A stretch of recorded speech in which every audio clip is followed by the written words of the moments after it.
Olá pessoal, eu sou a professora Daniela e hoje irei falar sobre a habilidade da unidade temática de estatística e probabilidade, que é a habilidade 27 de matemática do 4º ano do ensino fundamental. Agora vamos ver o que a habilidade nos diz. Analisar dados apresentados em tabelas simples ou de dupla entrada e em gráficos de coluna ou pictórios com base nas informações de diferentes áreas do conhecimento e produzir uma síntese da sua análise. Vejamos, pessoal, essa atividade, na verdade, podemos chamar de situação-problema. A professora de Natália e Joana propôs um desafio à turma, pesquisar as temperaturas de uma cidade durante a semana e representar a variação da temperatura através de uma tabela ou de um gráfico. Entretanto, Joana decidiu fazer as duas anotações, utilizando as duas formas estabelecidas pela professora, de modo que a mesma consiga entender e aprender um pouco mais sobre a construção de gráficos para ajudar Natália.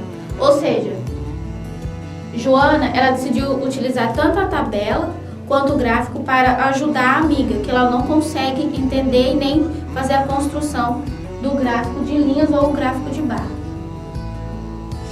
Aqui vejamos. Essa foi uma tabela construída por Joana, que ela utilizou os 5 dias da semana e fez a anotação conforme a temperatura da cidade, ou seja, o professor ele pode utilizar a temperatura da cidade que ele mora ou de outras cidades para ir tendo troca de informações entre os alunos e até mesmo o professor. Aqui, a Joana decidiu fazer o gráfico de linhas para ajudar. Aí, pode perguntar qual a cidade que teve a menor temperatura, qual a cidade que teve a maior temperatura, para os alunos discutir, porque não envolve somente a temperatura, mas só a região da cidade, ou seja, se a cidade for um pouco em uma serra, já é um pouco mais fresca e assim sucessivamente. Aí pode ter essa construção de informações. Por hoje é só, pessoal. Espero ter contribuído com a sua prática pedagógica envolvendo a BNCC. Até mais!